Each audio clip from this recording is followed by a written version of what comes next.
I don't expect the cops in America to ever not protect the elite. I don't think that's ever going to happen. But what I think will happen is what is already happening in Minneapolis. Minneapolis bus drivers refuse to transport George Floyd protesters to jail. More than 400 union workers, including Minneapolis postal workers, nurses, teachers, and hotel workers, have signed the petition posted on a Facebook group, Union Members for Justice for George Floyd, pledging not to aid the policing of the protests with their labor, according to Adam Birch, a Minneapolis bus driver who wrote the petition. And here's the petition. Sign the petition. Everybody can go. You could still go sign it. But here's what it says. We are willing to do what we can to ensure our labor is not used to help the Minneapolis Police Department shut down calls for justice, the petition reads. So this is the guy who started it. He said, I was en route Wednesday evening, and there was a message that came over transit control asking for a bus to transport police officers, Birch told Vice.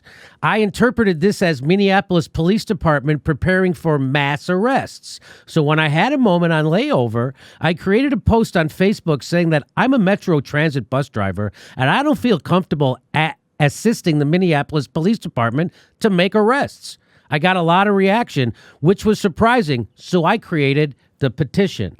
And the petition actually makes clear demands. And let me just read you a couple of them.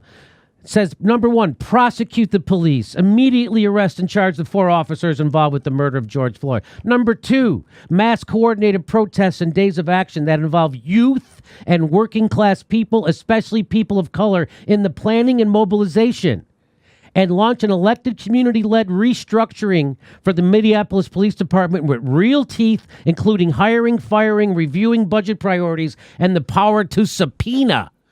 That is very clear, very different than Occupy. And those are workers. Those aren't just random people. Those are union member workers, essential workers who are making demands, and they're going to shut stuff down. So, and by the way, there's the Amalgamated Transit Union. They also came out and joined, and they said they're not going to do it. So let me show you. This was the cops have taken over a B-41 and turned it into a paddy wagon. This was in New York.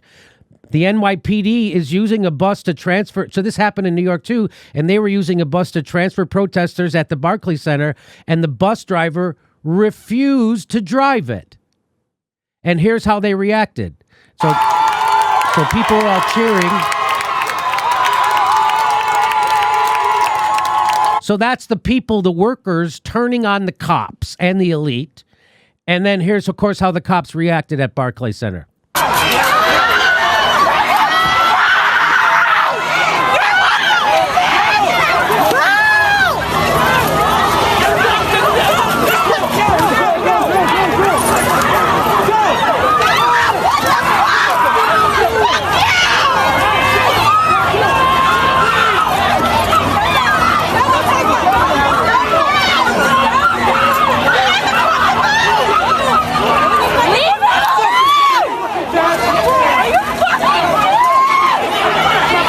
So that's the cops just taking their clubs out and beating anybody they can touch, including women. They're beating the shit out of women. And then if this video goes on, and then some cop just takes out and just starts chemically assaulting everybody with tear gas. Just the whole thing. He starts assaulting everybody out of nowhere. Didn't warn anybody. Just starts doing it as they're beating women, beating guys, and with their sticks. I don't know if you've ever beat someone with a stick, but I've been beaten with a stick, and it doesn't make you calm. It makes you defend yourself, and it escalates violence. And that's what cops are. Out of control, brutal maniacs who escalate violence wherever they go. And they're all criminals. Okay. So what do you say? Oh, by the way, and here, let me just show you. Here's one woman who wasn't having any of that shit from the cops. Watch this. This is about a 98-pound woman in a red dress.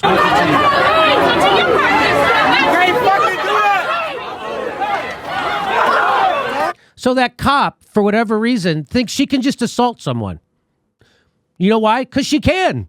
Nothing's going to happen to her. And they do it every fucking day. And so she just, in broad daylight, decides, I'm going to assault this person. picks up a weapon and hits the person. And this 98-pound woman ain't having it.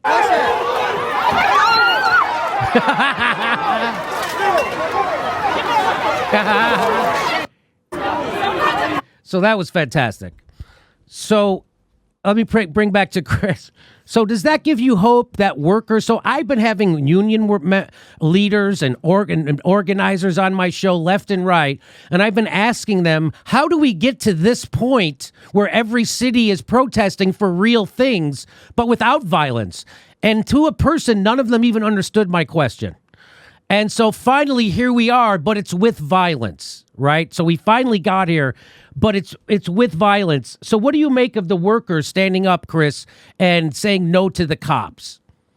Yeah, that's how it starts. I mean, that's not insignificant. That's gigantic. And not only in terms of the individual action, but the example that it sets. Because other people see it, and they realize, that's what I have to do too. So it's extremely significant, and what it does is begin to erode the structures of power, the credibility of power, and there does come a point. I have seen it. I saw it in Eastern Europe when finally the cops. However, and remember, I was, the East German Stasi state was, is pretty brutal. When they just say enough. It's not, doesn't mean they're good people or anything, but when they walk outside and realize everybody's against them, and they look at who it is they are defending, they do say it's not worth it. I think that kind of activity is where hope lies, and it's non-compliance with systems of oppression. That's how it's going to start, and if that becomes widespread, that's how we're going to win. I'm so heartened by this news of the union workers getting together and doing this. It is such a heartening thing, because it's been laid bare, manifest, that all the power in this economy is in the workers and the essential workers, meaning grocery store workers and UPS drivers and Amazon workers. That who has all the power in this society, and they could shut this country down like that. And yeah, you get the nurses, the hotel workers, the teachers, the bus drivers, that, oh my God, they could do. And so this is so good to see. And why do you think there isn't a guy like Bernie Sanders out there making this happen, even try? Because he called himself the organizer in chief. So why isn't he doing this? Well, we know why. I mean, Bernie's part of the club. We went through this last time. He likes the Bidens. Him and Jane like to go to dinner at the Bidens. I mean, that's why he's political revolution was the last thing Bernie Sanders wanted. Now he wants us to vote for Biden, just like he wanted us to vote for Hillary Clinton. So you predicted what happened in 2020 amazingly well. And I read your column when you wrote it, and I swear to God I blocked it out, because everything you said came true. Don't you think it's amazing that at this moment that seems to be made for Bernie Sanders, he just won't rise up to meet it? Isn't it? I mean, I'm just slack-jawed. I'm not. I mean, look, Bernie was campaigning for Bill Clinton in 1996 after Clinton signed NAFTA. I know. I mean, come on. Bernie's got a lot. He campaigned for Clinton in 92, but, we could argue that Clinton didn't have a track record. He did in Arkansas, including signing off the execution of a mentally disabled man. No, but by 96, Bernie's always been out there, carrying water for the Democratic establishment. No, it's not. It's complete. There's complete continuity. So I never put my faith in Bernie Sanders. I might have voted for him in the primary. At least he spoke about the reality that's facing most Americans. Remember before that, I mean, like the Clintons, they only talked about the middle class, like poor people didn't exist. Yes. So at least Bernie recognized the reality, which ironically, so did Donald Trump. But yeah, he caucuses with the Democrats. He is a Democrat. He doesn't want to anger the party establishment because he doesn't want to lose his Senate seat and his seniority. And I mean, Schumer's pretty dirty. I mean, Schumer's a bad guy. I know. Yeah. What do you say? Well, Nancy Pelosi and Schumer are in control of the Democratic Party. Why? Because they're the most charismatic? Because of the because they take the most money from Wall Street and they spread it around, right? Yeah, they funnel it. They decide who gets it and who doesn't. That's where all their power comes from, which was also how Lyndon Johnson built his political power. If you read Caro's biography of Johnson, that's it. And that's the power of Pelosi and that's the power of Schumer. So without that money, they wouldn't even be there.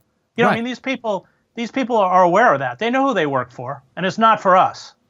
They know very well who they work for, and they know that if we got money out of politics, if there was, you know, this system of legalized bribery was ever broken, they wouldn't have a job, and they'd rather take the country down and have their privilege and, you know, their status. They'd rather take the country down than lose that, and that's what they're doing. And that's what they're doing.